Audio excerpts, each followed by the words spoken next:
if you admire Lee Hood and the work of the ISB as much as I do, then you're probably familiar with the P4 concept, the transition of medicine from reactive to proactive to a discipline that's predictive, personalized, preventive, and participatory.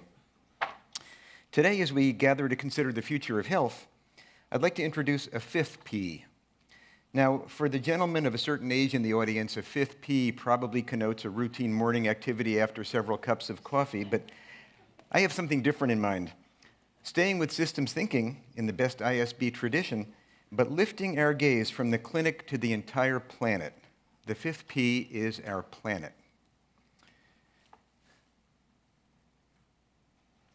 Help.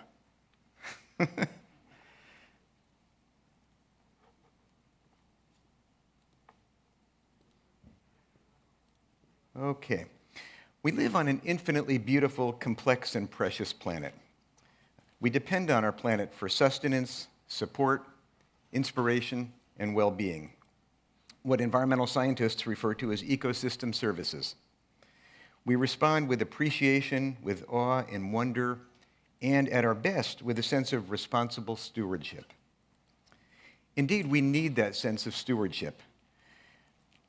Our planet is fragile. The biosphere that supports us is as thick in proportion as a layer of cellophane on a soccer ball, all of life within that thin layer. And our planet is changing.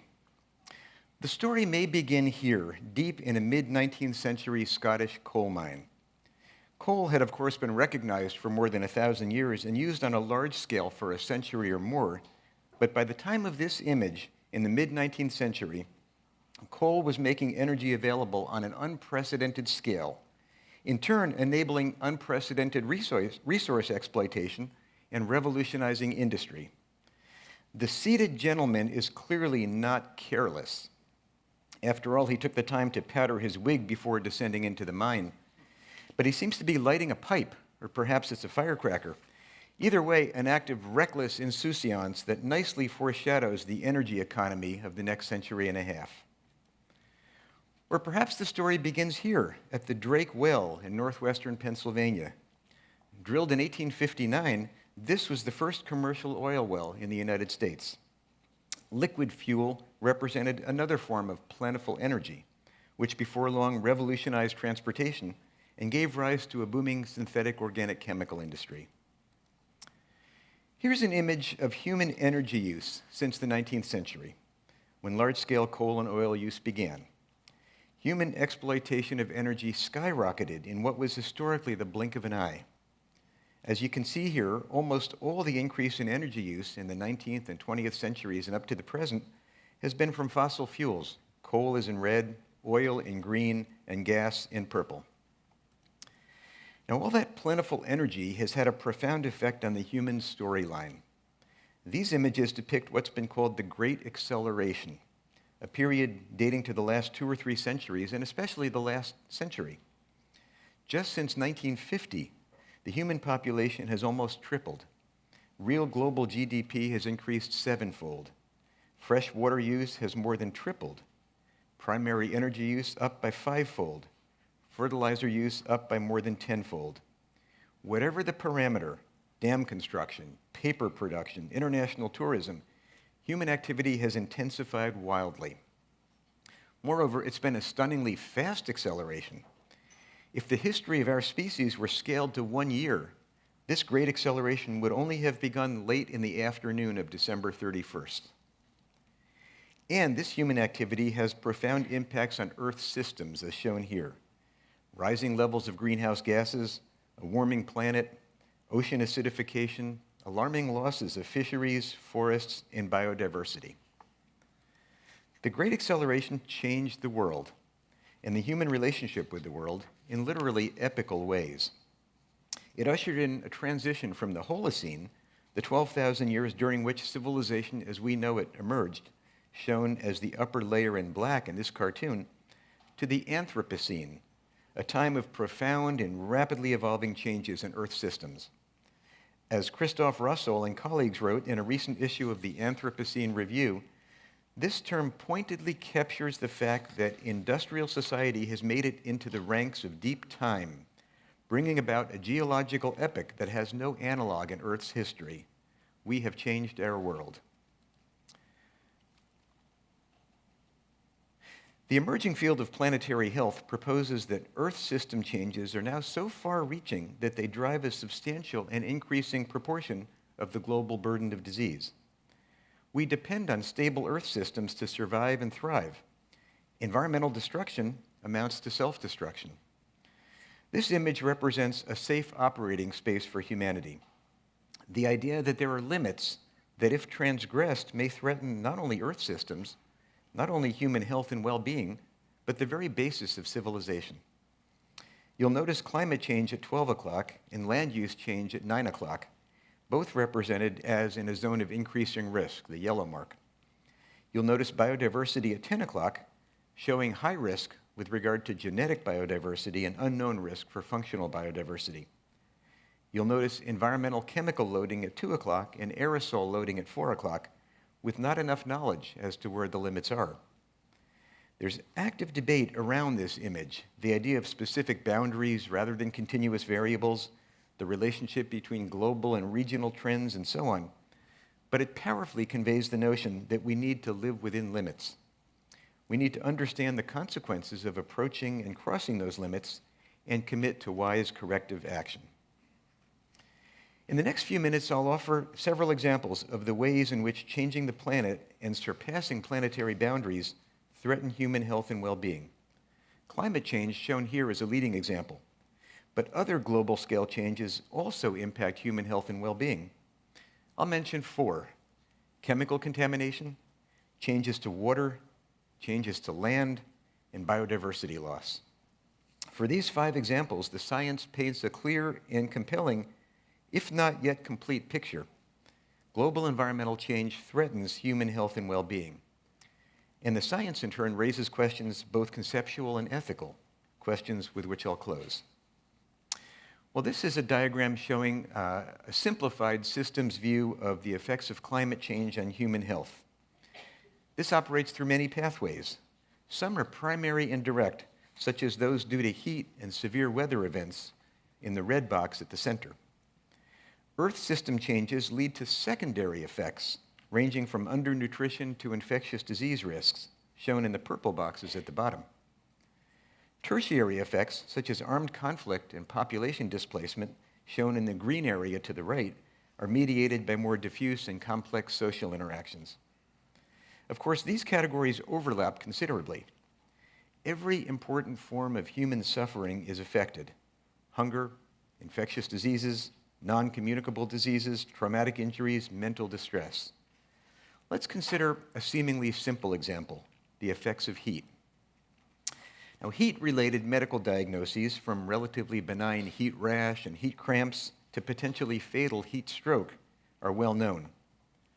During heat waves, people die, especially the very young and very old, the poor and socially marginalized, and people with certain medical conditions.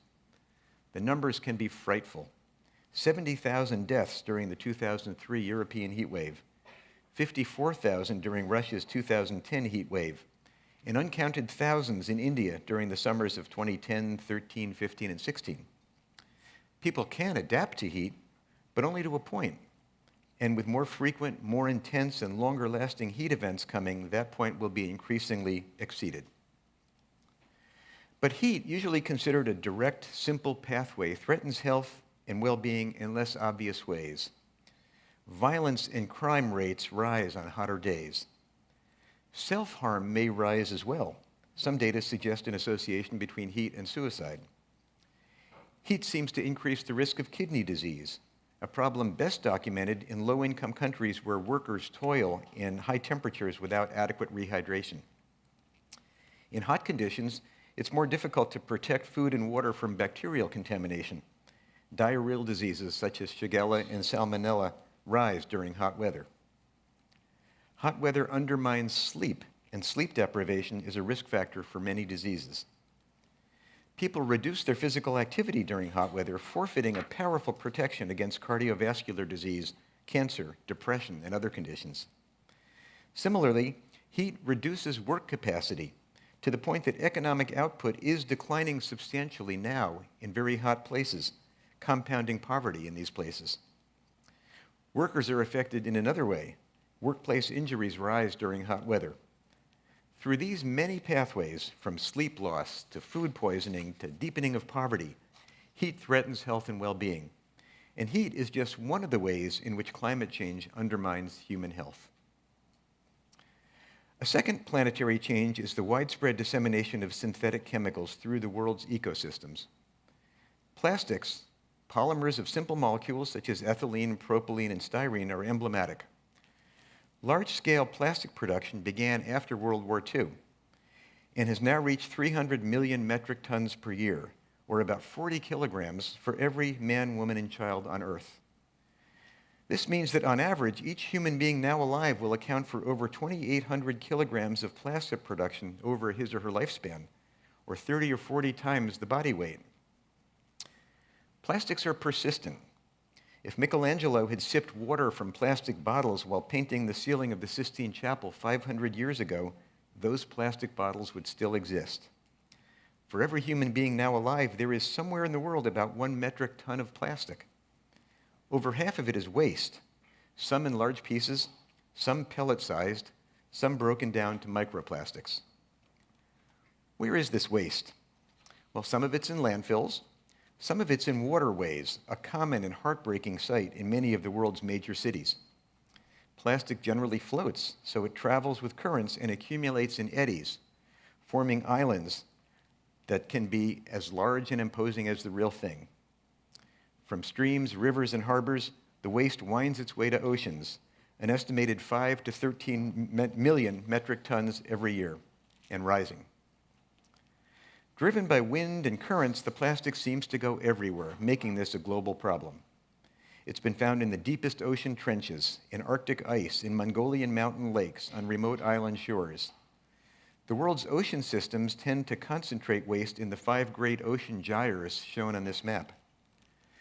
The highest concentration of plastic debris ever measured on a beach was on remote, uninhabited Henderson Island on the western edge of the South Pacific Gyre, 5,000 kilometers from the nearest significant human habitation.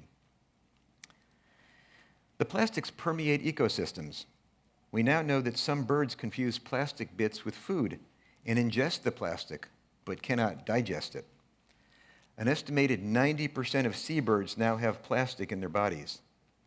The albatross is one such bird. Traditionally a sign of good luck for sailors, later a symbol of guilt in Coleridge's Rime of the Ancient Mariner, it takes on new metaphorical power in the Anthropocene as a graphic warning of our environmental recklessness. The seabird over the ocean is the planetary health equivalent of the canary in the coal mine. Nor are birds the only affected species. In one recent study, fish and shellfish for markets in Indonesia and California were assessed for plastic debris. There it was, in a quarter of the individual fish and well over half the species sampled in both countries. When we eat fish, we are eating plastic. And plastic isn't just plastic. About 7% of plastic on average consists of plasticizers, flame retardants, and other additives. Moreover, plastics adsorb synthetic organic chemicals efficiently to their surfaces. Many of these chemicals, such as polychlorinated biphenyls or PCBs, are highly persistent in the environment, hence the term persistent organic pollutants, or POPs. Indeed, environmental loading with POPs and other chemicals is a defining feature of the Anthropocene. POPs are fat-soluble. They bioconcentrate within the fat of organisms such as fish, cattle, and polar bears, and they're biomagnified as they move from lower to higher trophic levels of food webs. POPs spread widely through the atmosphere and oceanic transport, as pictured here, and are now globally distributed, even in ecosystems such as the Arctic, far from where they were ever produced or used. With POPs so widely distributed, human exposure is unavoidable.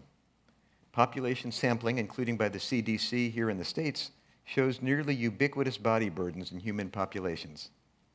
Many of these chemicals affect neurodevelopmental, endocrine, metabolic, and other delicately balanced systems in humans and in animals. For example, chemicals such as PCBs, bisphenols, and some pesticides act as endocrine disruptors, blocking or activating receptors in sex hormone, thyroid, and other pathways.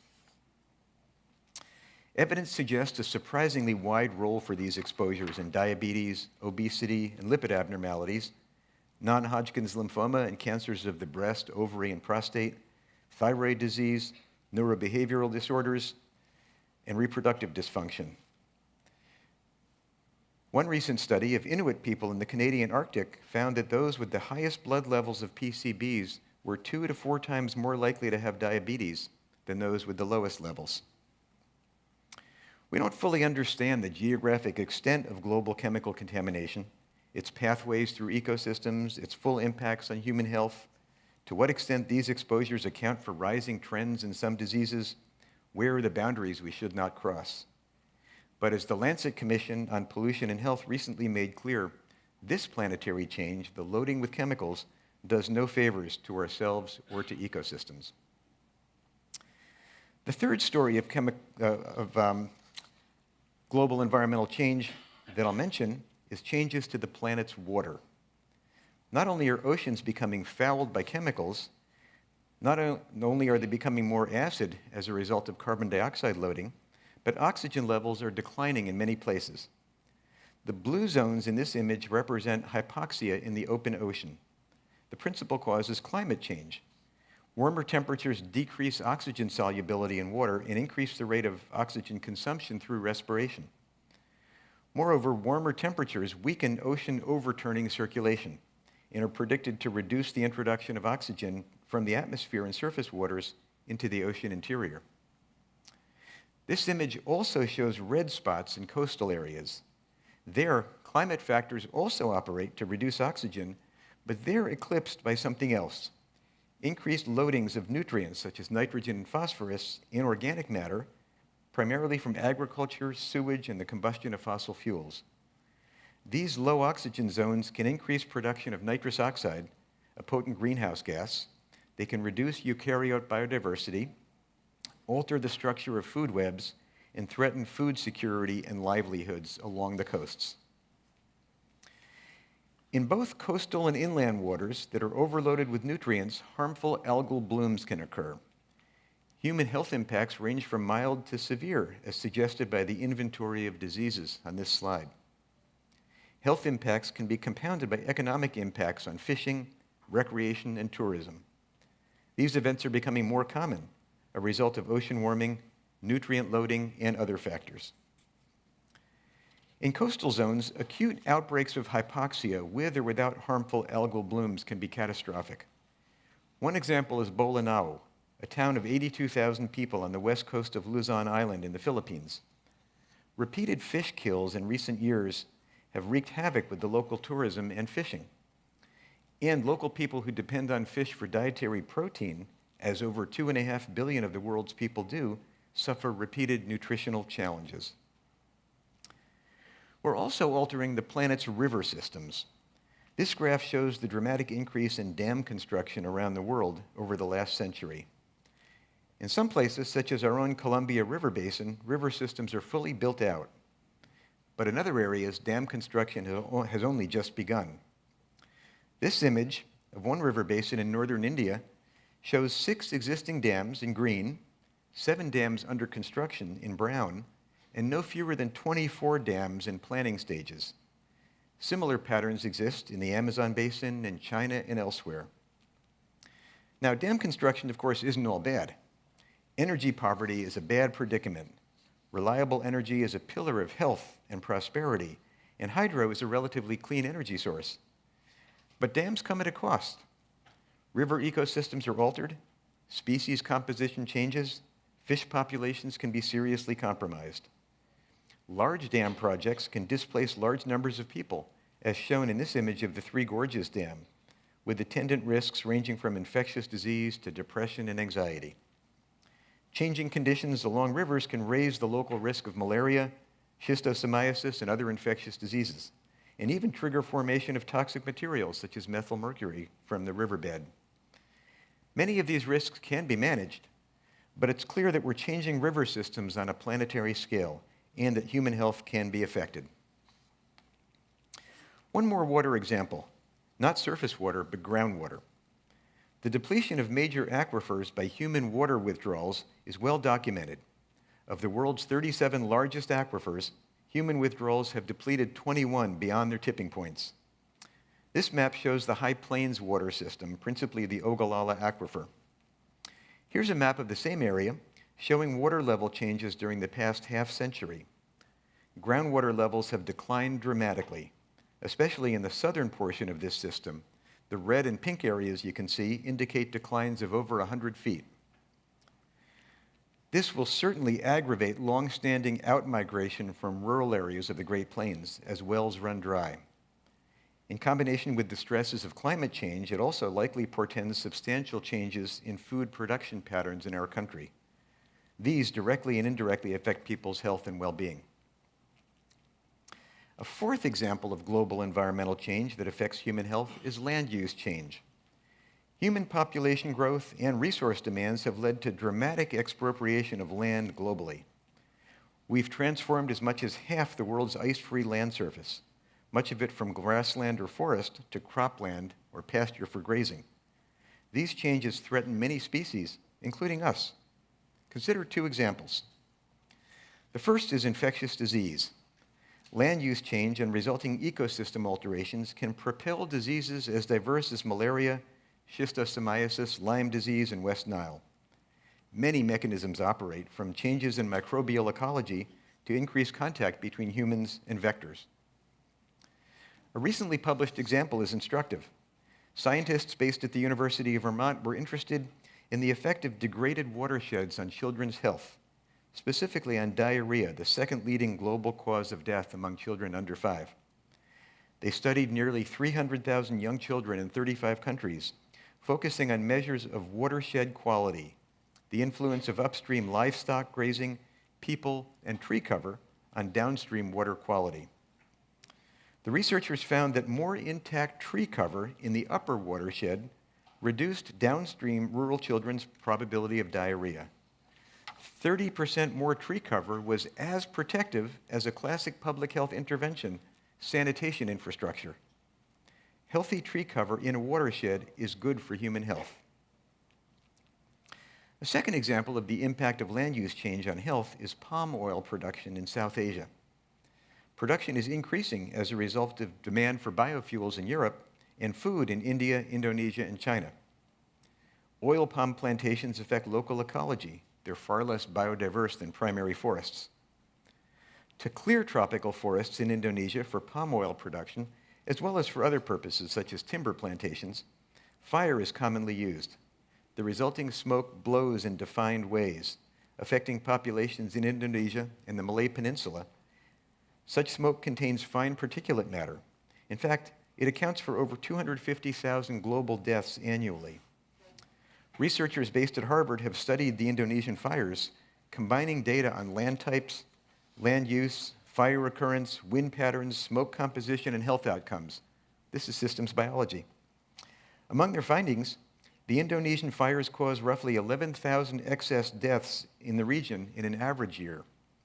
In an especially bad year, 2015, the toll was an order of magnitude higher, at just over 100,000 excess deaths. Not only that, the forest combustion and peatland loss contribute to climate change.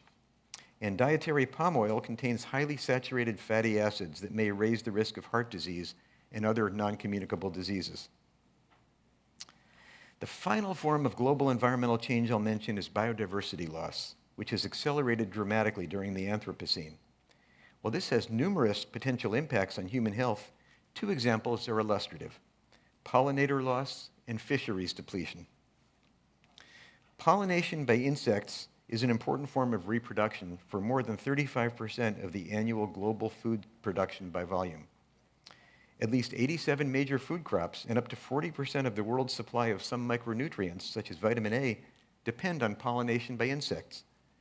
Pollinators are declining in many parts of the world, probably for a combination of reasons, including habitat loss, pesticide use, and parasitic infestation.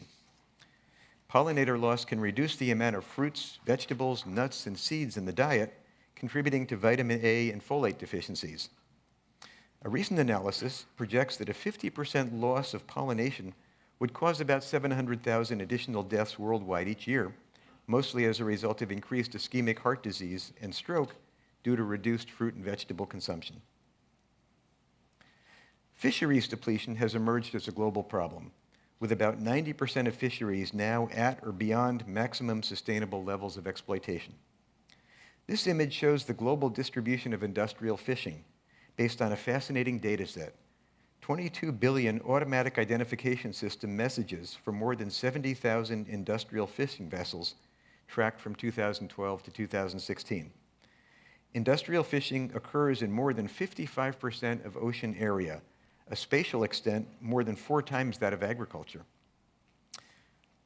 This image shows the result: collapsing fish and invertebrate taxa over the last half-century in many of the world's marine ecosystems. The inset map shows the 64 large marine ecosystems, color-coded according to their total fish species richness, from the very species-rich South China Sea to relatively less species-rich Arctic waters. The diamonds show collapses by year, and the triangles cumulative collapses. The downward trends are evident in species-rich ecosystems, shown in red, and even more striking in species-poor ecosystems, shown in blue, where in some cases as much as 80% of biodiversity has been lost. Climate change will intensify this problem in coming decades. For many populations, fish are a leading dietary source of protein, of micronutrients, often in highly bioavailable form, and of omega-3 fatty acids, mainly from oily fish. One study projected that more than 10% of the global population could face micronutrient and fatty acid deficiencies due to fish declines over coming decades, especially in low and middle income countries near the equator. Aquaculture is to some extent replacing wild fish catches, but as those of us in the Pacific Northwest know all too well, this is not a perfect solution. Most aquaculture depends on external feedstocks that may be unsustainable, and challenges such as disease in farmed fish, chemical contamination of farmed fish, genetic contamination of wild fish stocks, and pollution of waters near fish farms must be addressed if sustainable aquaculture is to be achieved. Well, these 5 sets of examples, climate change, chemical contamination, degradation of water resources, land use changes, and biodiversity loss, together paint a compelling picture. Human disruptions of planetary systems threaten health and well-being. Those who are most at risk are those who already live each day with high levels of risk due to poverty and deprivation. These are a grim set of examples. I recently spoke on climate change to a packed university classroom of students and faculty, and I asked how many had confronted despair in considering the issue. Every hand went up. No surprise, despair is an occupational hazard for anybody who considers contemporary planetary changes. We need to fight despair. It's immobilizing, it's painful, and it doesn't accomplish anything at a moment when we have a lot to accomplish. We need to embrace hope ourselves, and we need to inspire hope in others. Fortunately, there's plenty of basis for hope. Renewable energy from sun and wind is spreading and dropping in price faster than anybody expected. High-performance batteries are emerging to facilitate the transition to renewable energy. Motor vehicles are far more energy efficient than just a decade ago, and electric vehicles are poised to penetrate markets globally. Green building technology is advancing by leaps and bounds. The American public increasingly believes that climate change is a problem and that something needs to be done. Cities are stepping up. Businesses are stepping up. The faith community is stepping up. China is stepping up and taking leadership. And we have Paris. We'll always have Paris. In the meantime, the threats I've described call on us to change our thinking as scientists and as global citizens in some fundamental ways. First, we need to learn to acknowledge and live within limits. We have all lived our lives, every one of us in this room, during a time of plenty, unprecedented in human history, enabled, of course, by our profligate consumption of energy and materials propelled by ever more powerful technologies. Those of us in wealthy nations are no more conscious of our extravagance than fish are conscious of water. And we've learned from recent behavioral economics that humans are not wired to confront limits. We're biased toward short-term thinking, we discount future consequences, we resist risky change. We need to work to replace profligacy with restraint, extravagance with modesty, wastefulness with thrift. Second, we need systems thinking, a claim that needs very little elaboration here at ISB. Every serious thinker about human biology or sustainability or climate change or human affairs in general knows that reductionist linear thinking misses the mark. Nowhere is this more true than in planetary health. But too many of our institutions remain siloed. Too many donors are infatuated with silver bullet technical solutions rather than aiming for patient, long-term adaptive management of complex systems. In my own field, medicine, why do we still require prospective students to have studied chemistry, physics, and calculus, but not ecology or evolutionary biology? We need habits of thinking in institutional arrangements based on systems. Third, we need a sense of urgency. Our house is on fire, and we need to act accordingly. Our scientific discourse is typically dispassionate, but passion in this setting is no sin, it's a necessity. 50 years ago, discussing a very different emergency, the Vietnam War, Martin Luther King wrote words that are deeply appropriate today. I'm quoting, "We are now faced with the fact, my friend, that tomorrow is today. We are confronted with the fierce urgency of now. In this unfolding conundrum of life and history, there is such a thing as being too late. Procrastination is still the thief of time." As it was then for Reverend King, so it is now for us. We must confront the fierce urgency of now. Fourth, we need intellectual humility. Modern science and technology, animated by positivism, have delivered untold benefits to humankind and will continue to do so. But they've also brought wicked problems and profound dilemmas. Science and technology do not offer all the answers.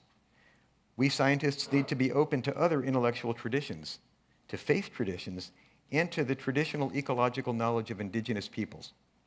This will take us beyond our comfort zones, exactly where we need to be as we stretch towards solutions. Let me close with a word about ethics. As a medical student and young physician, I learned and took seriously the principles of biomedical ethics: respect for autonomy, non-maleficence, beneficence, and justice. These principles guided some very sound decisions. Don't treat a patient without his or her consent, don't withhold information from a patient, and so on. These are all well and good, but they're not nearly enough. Biomedical ethics has been far too confined to clinics and hospitals. We need an ethics that recognizes everybody's right to have access to the clinic in the first place, and not only to the clinic, but to all of the precursors needed for a fully expressed and healthy life: education, housing, political voice. We need an ethics that recognizes intergenerational responsibility. Our obligations extend well beyond our own lifetimes. Finally, we need an ethic that extends from humans to the more than human world. As much as we bear responsibility for each other, we also bear responsibility for other species and for ecosystems. Our ethics must be grounded in our place as part of the larger world we share. We live in a golden age. Prosperity has increased around the globe. Poverty has been reduced, and human health has never been better. But in the words of the Rockefeller-Lancet Commission on Planetary Health, we have been mortgaging the health of future generations to realize economic and development gains in the present. As scientists, we have increasingly uncovered and quantified the human health impacts of disrupting Earth systems and crossing planetary boundaries. Impacts from climate change, chemical contamination, land use changes, water changes, and biodiversity loss. We need to continue this task with ever greater sophistication and accuracy, creating and using scientific frameworks appropriate to the complexity of the challenge, and with intellectual humility. Just as important, we need to act on the science with passion for sustaining life, with urgency, and with the drive for social and environmental justice, ever mindful of the great privilege we have to choose the legacy we leave. Thank you.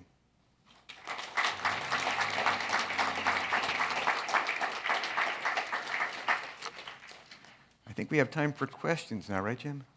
We have time for questions, so. Dr. Hood. How do we have microphones or? Yeah, there's.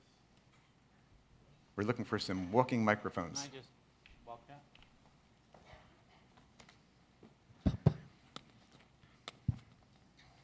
You know, Howie, I'm curious about you, how you view your responsibilities as an administrator that has overseen global health. And you've talked about these 5 areas where challenges are presented. So, and there are 2 aspects to it. One is, what's the magnitude of the effect on the human population? I think the second is, what do we have a chance of changing? In the shorter term, anyway. So how do you prioritize the 5 global features that you've described with regard to those criteria? Right. So I think you put your finger on part of it, Lee. It's where are the winnable battles? And where will an investment return the most improvement in human health and well-being? And how do we do that in short-term, immediate ways? So for example, when it comes to climate change, there's a whole portfolio of potential solutions, from decarbonizing the energy system to conservation to developing new forms of renewable energy and so on. It turns out that one of the fastest returns is in reducing short-term climate pollutants. These are ones that are emitted relatively rapidly, that have a very fast action, and that degrade quickly, like methane. So if we focus on those sorts of pollutants, we can get a very quick and immediate return in reducing climate change. So developing the science so that we can identify which solutions work and which ones work quickly and have high returns on investment is key to the science in this area. You also asked, how do I think as an administrator, or in my case, as a teacher also? So that's, setting personal examples, making changes in our own lives, and not to be sanctimonious about it, but eating lower on the food web, taking a bicycle instead of a car, trying to attend some meetings by remote connection rather than flying there. These are all ways that we can reduce our personal carbon footprints. And institutionally, we're building a new building up at UW now for the IHME and the public health school. We're going to make it the most energy efficient building that we can. And when we have meetings, we can carry out the meetings in ways that are ecologically responsible. This is a wonderful meeting, and no disrespect intended, but those plastic water bottles back there could easily be replaced by pitchers of water. So little things like that, they're low impact, but in the educational role that they play, they may be very important. So I think teaching the next generation, pushing the research forward, making the changes that we can, and finally, a number of people in this field whom I respect greatly, when asked what's the single most important thing we can do to tackle these planetary changes, the answer is vote. Because in our country, our government really needs to be pushed toward taking more constructive action than it's taken. Way back there.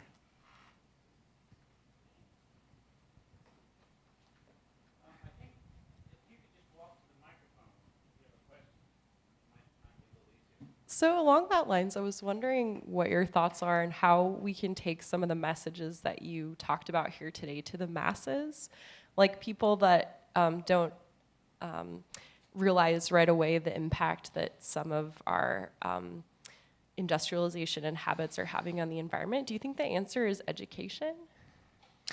Well, that's a great question. I mean, it's actually a very fitting question for this get-together, because this is all about public education, public outreach. And I'm no expert, but here's what I think. I think that somebody in my age range may not be the right person to ask. My impression is that the communication and dissemination of ideas these days happens through social media, through videos, through memes, through Twittering, and so on. Young people are really good at this. So I think turning data, like the rate of loss of fisheries, for example, or the rate of pollution by plastic, turning data into information, turning information into narratives and stories, which is really what moves people, and then getting those out through whatever channels evidence shows are most effective at getting stories out there is the task before us. As Jim said, I was house hunting in London this past week, and I got to talking with one of the realtors, a young woman, and told her what I did. And she stopped in her tracks, and she said, I just saw this movie by Leonardo DiCaprio about climate change. I had never thought about the topic before, and that movie changed my life.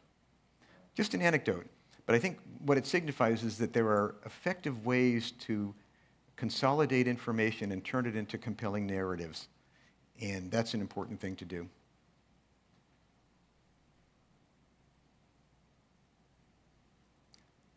I've either depressed everybody unduly, where everybody wants to take that coffee break.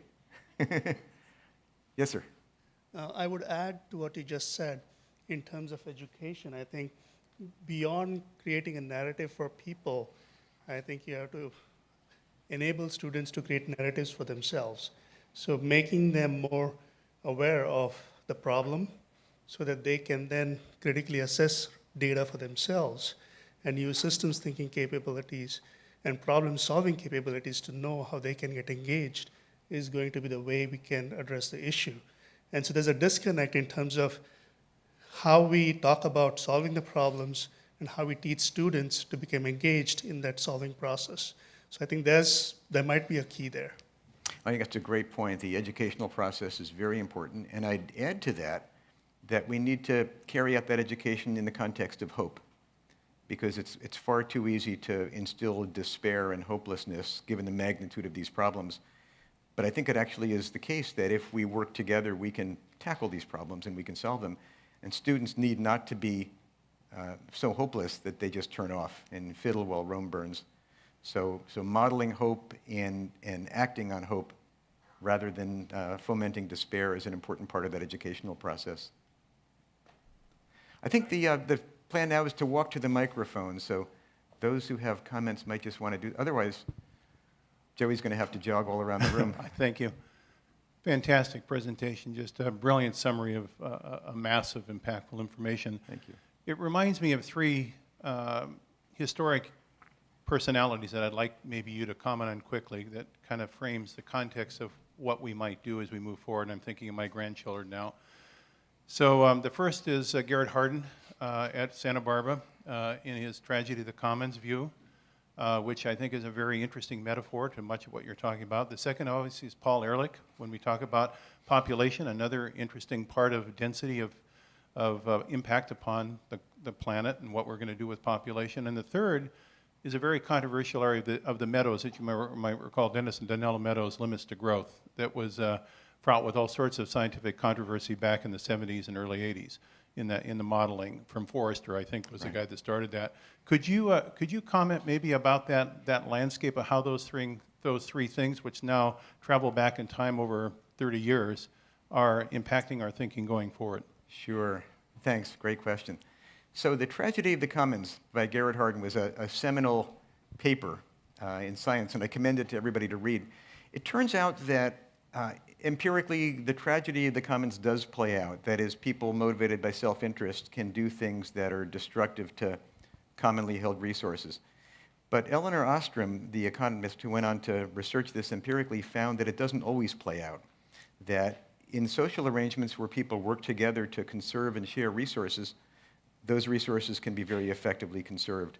So I think the challenge is, how do we identify those social arrangements and put them into place so that people acting out of collective self-interest instead of individual self-interest preserve shared resources. And we're seeing that with, for example, the recovery of the New England cod fishery, where regulations have been put in place with the concurrence of the fisher people, the anglers, and that fishery is actually rebounding now. So yes, there is, on the ethical picture of the good angel and the bad angel, there is the selfish side that make people exploit resources for private gain at the expense of collective good, but there also are arrangements that can maximize the collective good. Paul Ehrlich, population, big problem in the world. I mean, population growth has been dramatic. My feeling about population control is that the most effective and culturally acceptable means to population growth is empowering girls and women and achieving prosperity, and reproductive rates then drop. So I think we need to be about, in the context of all of these environmental challenges, we need to be very much about empowering women, educating girls, and achieving shared prosperity. And that is an ethical framework that has to go hand in hand with all of the environmental challenges that I mentioned. It's empirically important as well as ethically important. Limits to growth. There's a whole field of economics emerging now as an outgrowth of the earlier works that you cited that is really interesting. The book that I'd recommend to everybody is Donut Economics. Donut Economics by Kate Raworth. She takes that picture that I showed you of planetary limits, and she says, where are the people in that picture? And so in the center of the picture, she puts people, and she puts floors below which we shouldn't move. So we shouldn't go beyond in terms of biodiversity loss and climate change, but we shouldn't go below certain limits that have to do with political voice, food, shelter, other human needs. And the picture that results is a donut, so she calls it donut economics, and she has personally apologized to me for the negative public health implications of donuts as a metaphor. But this is a new economics. It's an economics for an age of limits for planetary health. On the issue of GDP constantly having to grow, this is an assumption of many mainstream economists, she's agnostic. There are those, such as Tim Jackson, another English economist, who says we have to give up the idea of growth. Perpetual growth is impossible. She says maybe, maybe not. It depends on how you define growth. If we pick an indicator or a set of indicators other than the GDP, for example, gross national happiness or the genuine progress indicator, one of the indicators that encompasses human well-being together with environmental sustainability, then we ought to be able to grow that indefinitely, but we certainly can't grow in a style of growth that entails excessive resource use and energy use, because until we move to solar, those are both finite resources. So there's simple laws of physics that we can't break. Yes, sir? You've given a marvelous lecture on the integration of global ecosystems, but you haven't talked about global governance, apart from your mention of Paris. Can you give us some insights as to what you think about that, please? Boy, global governance. What a huge challenge. I mean, and the piece that I know is the World Health Organization. And I don't know that I should be generalizing from that to global governance overall. Actually, I should say the IPCC, the Intergovernmental Panel on Climate Change, is another example of global governance. It's enormously difficult. Countries have their own priorities. The schism within the climate change governance world between the poor countries who prioritize economic development and the wealthy countries who are prioritizing reducing emissions is a very real and difficult schism. As I said before, I think what we need to do is weld economic development and prosperity for poor countries together with environmental controls and reduction of resource use by wealthy countries. And that takes enlightened leadership and true global collaboration. It's elusive, isn't it? On the other hand, we have the Montreal Protocol limiting the use of chlorofluorocarbons has been an astounding success. So I have to admit that we don't have many good models of astounding successes, but we have some. And if anything, we need all to be working as hard as we can toward persuading our governments, each of us in whatever country we reside in, to engage in that process.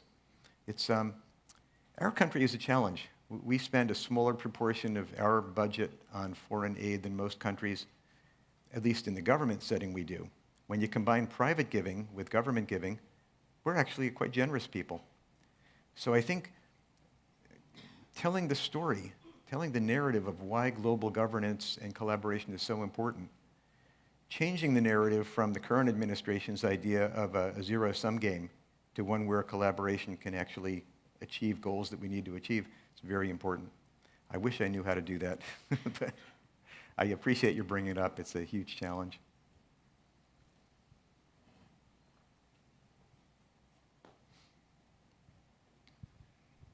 Along the lines of global governance, I think there's a lot of people that would make the case that companies, which have a global reach, actually have a responsibility, or at least an opportunity here. And one can imagine areas where, you know, international corporations could play, or maybe are playing a big role, like in solar energy and electric cars and things like that. Can you imagine economic drivers that would take those types of incentives into the developing world? Yeah, I can. Some are direct economic drivers, and we're seeing them play out today. So that with wind and solar now becoming cheaper to produce than fossil energy in many parts of the U.S., it makes perfect economic sense for utility companies and for electricity purchasers to move toward renewables. So pushing the technology to the point where it makes economic sense to do the sustainable thing is an important strategy. There's a second piece, which is more and more consumers are demanding and expecting of the companies from which they purchase goods and services environmental consciousness. And so we're seeing more and more companies marketing on the basis of the sustainability of their operations because consumers want it. So it goes back to the earlier question of sort of building public awareness of these issues and public engagement. That in turn sends a market signal to companies that they should be providing services these ways. So I think from consumer goods companies like Procter & Gamble to fast food companies like McDonald's, we're seeing changes in product lines, changes in packaging, changes in the way they use transportation. This is all for the good. And then finally, for many companies, a disrupted world is not a stable world in which to plan for continued business operations. So my impression is that some of the most evidence-based, sensible, non-ideological thinking about challenges like climate change is coming from the private sector that has every reason to be clear-eyed and practical about how we cope with the problem. So I appreciate you bringing that up, Jim. I think that the private sector is absolutely central to these efforts, and this is not just a wish. It actually is happening now. Some of the best examples come from the private sector.